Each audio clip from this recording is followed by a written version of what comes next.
All right, guys. Today we're going to be going over Alex's recent article that he just posted on the First Page Substack. I'm going to put it down below if you guys want to check that out as well. And it's actually a really interesting story, how it like actually applies to the business world.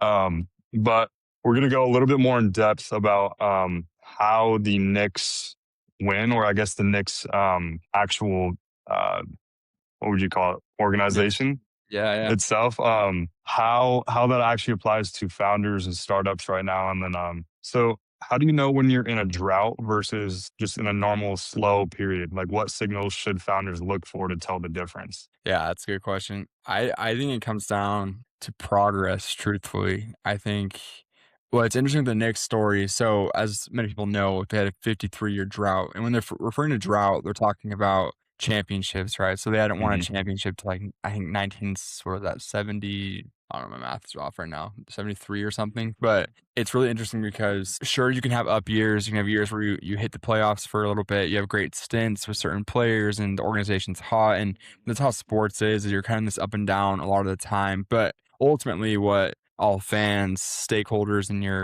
your organization are looking for Hmm. is for you to pull out on that banner, right, and carry that Right. trophy. And so ultimately that's what comes down to winning. And so in terms of the Knicks perspective, the drought was just about 53 years without a championship. But when it comes to a founder, I think the drought may not be as clear cut as something like that, where it's such an obvious outcome for the Knicks, right? Just a trophy. It's simple as that. Whereas a founder, success looks very different for you, and a drought looks very different for you. But a drought is a very real thing. What happens is in a drought, I think you're working and you're trying, but there's just no progress being built, and you might honestly at times be going in the wrong direction, right? So, and that's just part of the journey. But when you ask, what's the difference between slowly, steadily moving forward?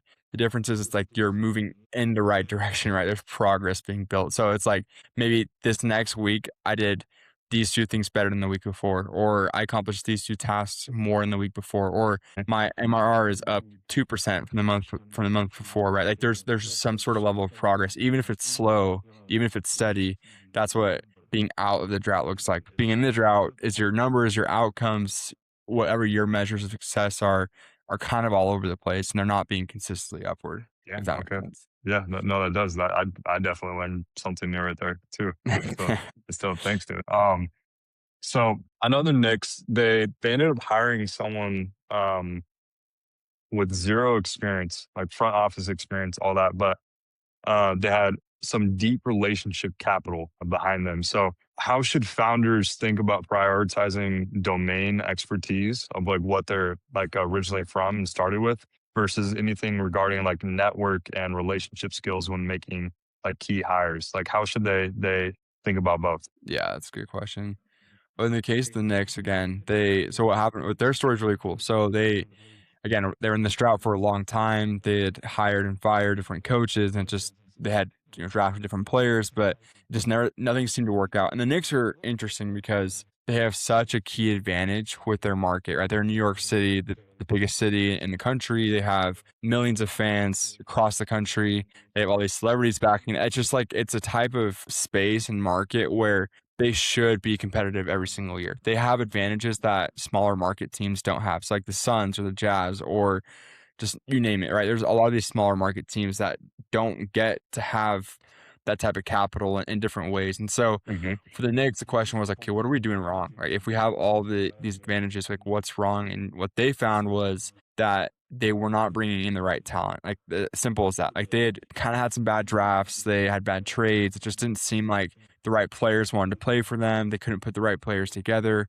and they just didn't know how to source talent in a way that other teams did, like the Warriors, for example. So what they did is, and this is really cool, is they made a hire that was just very unconventional at the time, just like very different. Usually with a general manager, you hire somebody who has front office experience. You hire somebody who, yeah, has just like been a manager before, or some sort of like business foundation that way. But with Leon Rose, who they hired as their GM, he actually had no experience in the front office. His solely experience was being an agent for different NBA players, and a lot of very good ones like Joel Embiid, Carmelo Anthony, Dwayne Wade. And so what the Knicks saw and what they did which I think every founder should learn from, is to take risk in an unconventional way. And that's where your advantage comes in. That's a lot of times how you can make your competitive advantage is see, okay, what is everybody in my industry doing the same? And what's not really working well? Like, what can I do different? And so the Knicks saw, okay, all these teams are hiring GMs the same way.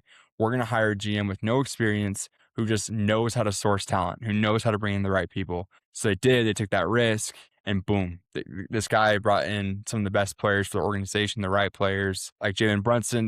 People for Hmm. a while thought was like a horrible trade, like, or horrible. I think he got traded, right? Not signed. I think he was traded. Yeah. And so they, it's things like that where people are like, they question those decisions, but now you look back and you're like, oh, that was the right decision. They made something. And so when you have a guy like that, like Leon Rose, who knows talent through and through. He knows which guys can develop and can have potential, like Jalen Brunson or like Mikal Bridges. And so that's why they were able to craft a team that ended up working so well together, because they hired the guy with the talent, like the talent that they needed for the time. So I think as a Hmm. founder, it is about your network and your relationships, but it's also just about, and not even just hiring, right? But just any decision you're making, like what's the decision I need to make now that could be risky, but it's going to solve the problem that we're currently facing. And you make that risk, you take that risk, and I promise you, like maybe not every time, but most times it's going to work out for you. So Right.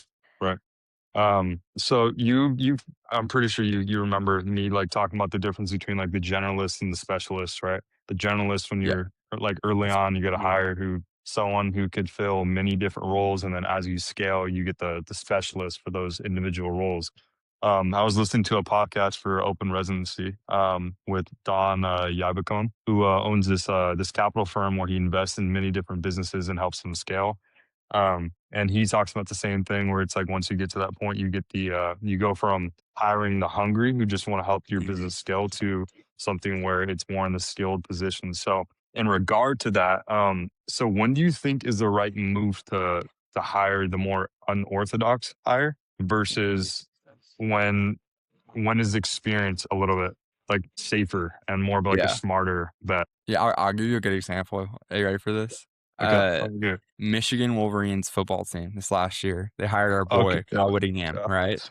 yeah. And so for any, and we got mixed feelings about Witt here, but no. Anyway, the point is though is that and I hope like sports fans are watching this episode because they probably click to hear about the Knicks and stuff. But another really important point here is that the Wolverines, what they did this last year in football, like they're known to be one of the football bloods, right? Every year they're competing for a Big Ten championship. Mhm. They won a championship, what, 3 years ago now, 2023, I think. And so like they're a team that they're always successful. But what happened was the past few years, they had a lot of just, controversial incidents, kind of instability with their program, with their coaches, and with different players. It just seemed like the culture that they had was just so rocky and just had the wrong people leading it, that what they decided to do was not necessarily go for the specialist type of hierarchy you're talking about, but they went for the general, like experienced person, because they saw that he was somebody who was a coach that could win and a coach that had a good culture. And so Mhm. they knew bringing him in, even if he doesn't like do super great over the next few years, they just need someone who can bring stability to their program for a little bit. So I feel like as a founder, look for people who with experience that can help you in those kind of situations where things are a little bit rocky and you just need somebody to level things out to help you grow, kind of build that foundation a little bit deeper. And then once your foundation's a lot stronger, you can start looking for more of these specialist type of people, right? So I think experience always matters regardless. And experience is different for everybody. Like it can be, even specialists are very experienced people in their domain, right? Like there's their experience as a specialist, right? But so I think experience always matters, but it's like how deep of the experience is it? And so that's kind of like what I was thinking. But I don't know, what are your thoughts, Brad? I'm curious what you think about that. I feel like it heavily depends on what market you're going into, but obviously you could probably find like figure out a general blueprint. In this case, in the business world, I feel like it's always safer to take the generalized specialist that's good in different many Yeah, areas. I'd say I'm more of a jack of all trades guy. I like to dip my toes in a little bit of everything. Where it's like I'm not great at everything, but I'm at least like somewhat good at everything. So totally. I at least know what I'm talking about in some categories. And Which, by the Um, way, I feel like that's how most entrepreneurs are. Just saying that that. oh that's how it should be. That's how it should Yeah, be. You know, like I feel like those personality or the that personality translates from high school as well. Um, because I feel like a lot of entrepreneurs know what they want to do, but don't know what they want to do. According to like, exactly. they're like, I don't know what I want to do in the career world, but I know what I want to do with a business, you know? Mhm. And that's why you see a lot of these entrepreneurs and founders say like, oh, I got C's in high school. And I let the A students who are Yeah. specialized in something work for me. And I know as a generalist what you could hire for each position. So Mhm. yeah, with you know, that as much of a heartbreak it is to see Wit go. He's filling in a specific role right now, Yeah. and that role is to again get them to another championship. And you know, it's a business too, and you gotta understand that from a business standpoint, not take it too personally. That's also an application you could take to your business. Like you're gonna have to fire people. It's not personal. It's just it's a part of business and part of that growing. And at one point, you're gonna have to move away from that generalist and move to a specialist. Yeah. But I'd say the best way to go about it is like get those generalists to specialize in something because those are the hungry guys. You want to stick with them Yeah. for as long as you can, if you can. But It's facts. um, And everybody can learn and grow, right? Like, you can teach skills, and that's why right, you want, like you're saying, somebody who is open to learning and open to growth hmm, because even if they don't have all those skills right now, like, they will work hard to develop those skills. One thing I exactly. was interesting I wanna bring up too, in the article I talk about the missing piece, right? And for Michigan, we just brought this example, like their missing piece was a coach with stability, right? Like they just needed someone who's kind of more stable, more grounded. For the Knicks, they needed somebody who could source talent. I'm curious your thoughts. Do you feel like most entrepreneurs recognize their missing piece, or do you feel like a lot are pretty oblivious? Like, if you had to give like a percentage of like what entrepreneurs now just know for a fact what their missing piece is versus not knowing. I feel like there's two different categories, maybe even three. I'd say there's one, there's the lazy. Mhm. Two, there's the oblivious, and then three, there's the adventurous. With lazy, I feel like you know exactly what you have to do, but you're not Yeah, willing to go to that next step.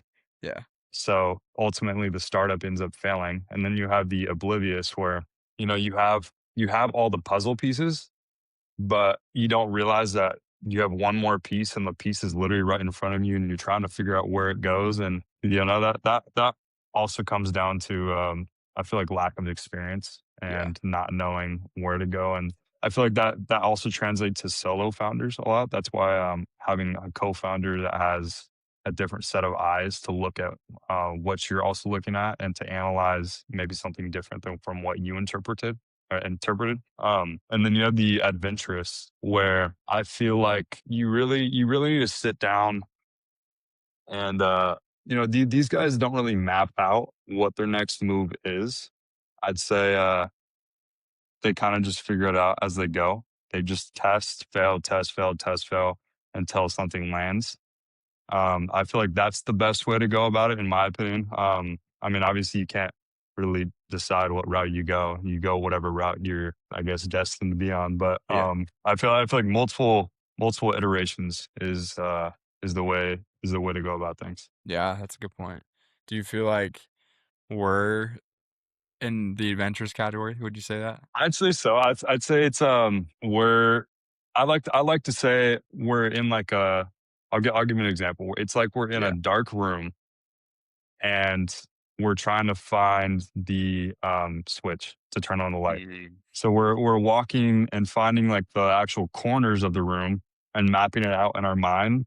But once we finally find the light switch, then Yeah, everything will probably we'll be able to see a grand picture of what we're actually looking at. yeah, I like that. That's a good example. So kind of following that too, and this relates back to the article a little bit, but is this idea of like breakthroughs, right? Or the inflection point. So which could be defined as one single moment of change that causes significant growth or significant change for a specific, business, organization, person, just movement in general. Do you feel like I'm actually curious your thoughts. Do you think it really is like a light switch where it's pretty cut and dry, like, boom, this thing. I mean, obviously things develop and build over time. Like, everyone knows that, recognizes that. But do you think most founders could identify that are like successful? They've already had their breakthrough. They can identify a time or a moment when that really clicked. Like, okay, this is our breakthrough. This is what happened. I mean, I'd say so. That's usually the moment where just a certain metric changes for you drastically, whether that's Exactly. like subscribers or viewers or business sales. That's a foundational basis that you're always going to remember from and then scale upon. Exactly. Um, even failure, I feel like, is a successful metric and a part of like turning on that switch. It's honestly a key indicator that you need to pivot away from what you're doing. Either figure out a different idea or come at your idea, but with an entirely different angle, and then see if you could find a light switch for that as well. Yeah, that's a good point. I like that. I agree because I think you brought up a good point. There's significant growth in some sort of metric. That's what I talk about in the article is like rapid growth. This idea Hmm. of it, like a lot of times entrepreneurship is kind of like a roller coaster, kind of up and down, and then you hit this inflection point, and it doesn't just like steadily go up. It like curve like exponentially goes up, right? And Hmm. Alex Ramosi talks a lot about this in his book, just this idea of that grand slam offer, that grand slam deal. It's not something that allows you just to grow steadily because I feel like you're still before that's before the breakthrough. Even if you're growing, you haven't hit the breakthrough. I think the breakthrough is truly, like you're saying, when things just explode for you in Hmm. different ways. And maybe that's like different for different industries. So in media, I'm sure you see that a lot more because you can like metrics like views and subscribers can explode like that. And maybe for a brick and Hmm. mortar, sales is a little bit harder to explode just like that. But either way, I agree. I think anyone can identify a moment of, okay, that was the breakthrough. That was Yep. when everything changed for us. So it's Yeah. pretty interesting. Yeah. Just like Leon Rose coming to the Knicks. I feel like they could easily just track that back to that hire and easily say like, okay, this is our inflection point. You know. Exactly. And Um. this is what I don't know if I mentioned this in the article or if I did. I think I did. But what's interesting is right after this, so they hadn't made the playoffs in 8 years. They hire him. Next year, they make the playoffs. Cool. A few years after that, they're the second seed in the East. And 2 years after that, they win the NBA Finals. And so Mhm. it's like this drought for 50 years. And then there's this inflection point, and boom, NBA championship in 5 years. And so Mhm. it shows that inflection points, bro, like or these breakthroughs, growth, it just explodes at you. You almost have to be, like, ready for it, like, know how to handle that, and so it's pretty I think that's the super exciting part of entrepreneurship is you go through all this grind and just crap for or days, months, years, whatever it may be, and then you just have this moment where everything just breaks through, and it's just beautiful. Um, I forgot who put it like this. I want to say it was Jesse Itzler, if you know who that is. Yeah. But he said, imagine you're in a room full of. I mean, it's so stupid, but it's so true. Imagine you're in a room full of Willy Wonka chocolate bars, and it's like a huge room, Oh. like millions of chocolate bars, and there's one golden ticket in there. Are you gonna how long are you gonna wait until you find that golden ticket? Are you gonna stop and say I give up, or are you gonna keep going until you find that golden ticket? Yeah, that's a That, I'm that's going, really what bro. it is. Yeah, that's That's what I'm good. saying, bro. That's good. I mean, I don't know if I'm eating that much chocolate, but I'll open that many bars for No, for sure, sure, for sure. I'm yeah. chucking that to the No, no, corner, bro, yeah. and I'm getting that golden ticket. No, no, that's good. That's a really cool point, though, and I think every entrepreneur, that's why you're doing it, is because you have a hope that you're going to find that golden ticket, you're gonna have that breakthrough. Hmm. If there wasn't hope for that, there'd be no point in doing this, and so, it's just you have to have the knowledge and hope that, "Okay, this is gonna happen at some point," and I firmly believe that. Even if you're in a crappy market, I just think at some point, even if you keep going, you're gonna pivot and you're gonna go into a market that's more niche or a market that's a Yep. little bit different. Or I just think just the idea of working and working and working, like learning then pivot, then work harder and pivot, and then learn and pivot. Just keep going. You're eventually gonna hit it. Like no matter what you thought it was gonna be originally, because it's gonna be very different most likely. I think every entrepreneur could say that, don't you think? Like, the original idea of their breakthrough was much different than what their actual breakthrough ended up being. Hmm. Whether it's better or worse. I feel like you should always bring like novelty to your startup every day, whether that's working in a different location or I don't know, listen to a different playlist while you work, or maybe taking a different social media angle. James Clear talks about this in his book Atomic Habits. how gamblers are habitually addicted to spinning that thing because the reward is like that little hit of dopamine when they get that money. But the Yeah. reason why they keep doing it is the novelty. Those three bars, they change every time. It's never the same. And that's why they keep Ooh. going. Because when it hits and gets that one opportunity where you see the same exact fruit or number or Yeah. whatever, that's when you win, and that's where you keep going because it's that little hit of dopamine. That's why if you could take a gambler's addiction and use that approach to your business, bro, you're winning every time. Bro, I need to though, honestly. Kinda jealous of that in a way. You know, like they It's always say I love those comments where it's like, "Hey, bro, like, if you're struggling with gambling, don't worry, like, you'll hit it on the next one." It's like but it's like it's the irony is just there, it's true, and I think, obviously, I mean, in a more moral way, it applies to entrepreneurship where Mhm, you just keep gambling in the sense of keep risking, keep taking a risk, keep working at it, and you're gonna hit it at some mhm. point, and then, it's gonna get addicting. Yeah, I mean, bro, if you don't quit, like, it's almost impossible that you don't win at one point. Yeah, Even if, like, that win is, like, learning something or exactly, accomplishing something exactly. or, like, you're gonna win in some metric one way or another. Because even if that business doesn't work, you still get to keep that knowledge and use that knowledge on another business, and then with that business is gonna be a lot more successful because of that prior knowledge, and you'll know exactly what not to Exactly. do and what to do.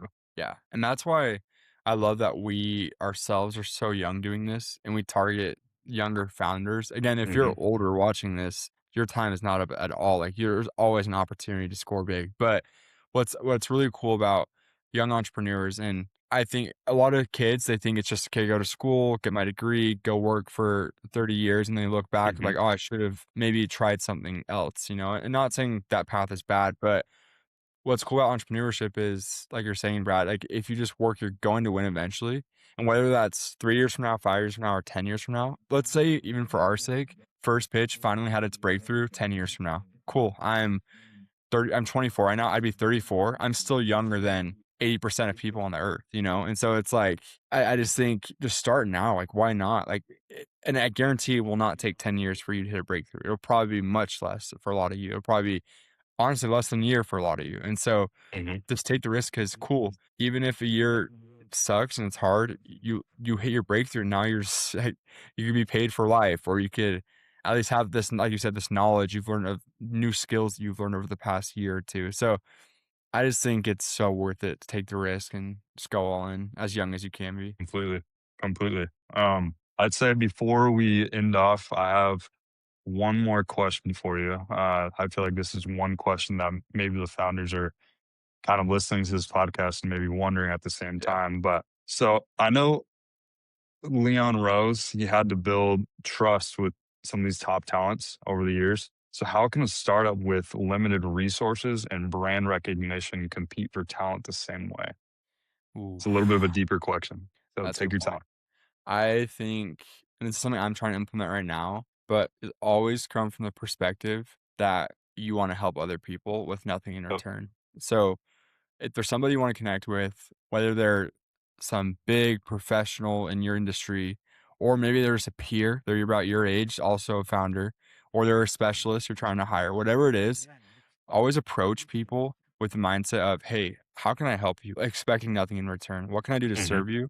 Because that's the best way. One, you gain people's trust, and I guarantee those favors will come back to you years down the line or maybe much sooner. But having that type of humility and just love for networking and love for relationship building will carry you mhm, forward for years. And so I would encourage people, and this is what again, I said I wanna do this more. I wanna go out and network with a lot more people now, even if I'm not even trying to get something from them or like or even care to get something from them at all throughout my life. I just wanna build relationships with people right. and go and see how I can serve them and help them. One, because that's just very meaningful and you feel good inside, but also now you have a list of people in your pocket who will do anything for you at the moment you ask because you came to them asking, "Hey, how can I help you?" So Mhm, that's why I think as a young founder, your biggest advantages, and especially because you're young, people even be more admire that even more, just seeing the kind of that young, hungry spirit you have. So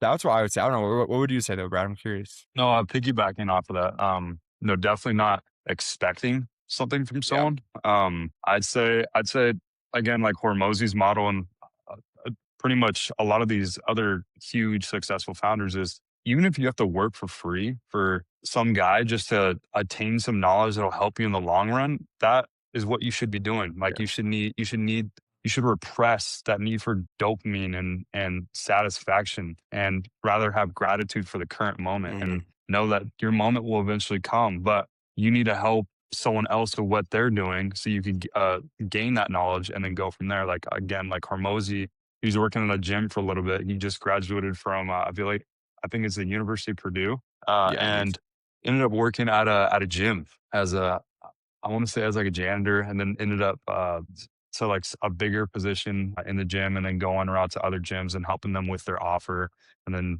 doing that whole offer thing for all the gyms around the U.S. and then Mhm. turn into who we know now for Hormozy. But just being able to put the ego down and be a free apprentice without really getting paid just to learn so you could eventually become a millionaire in their shoes because they'll most likely tell you they did the same thing to get to where they're Yeah. at. So I would just say, yeah, bring humility, gratitude. Don't have expectations. Just Mhm. before you expect, you need to give first. Say Yeah. whether that's like looking at a business Instagram page and saying, hey, like I noticed this is off with the website. You should fix this, this, and this. I could help you with it. Or giving out like a free PDF. If you're like a media channel and saying, just giving out as much sauce as you can. That's like what YouTubers say. Just give out as much sauce as you can. And the more like sauce you give out, people are going to have so much knowledge and gain like so much from you that they're going to want to work with you. And that's how a lot of Exactly. these people get them into their courses and their cohorts or whatever. So, yeah, I'd follow that advice if I were you. Awesome. 100%, bro.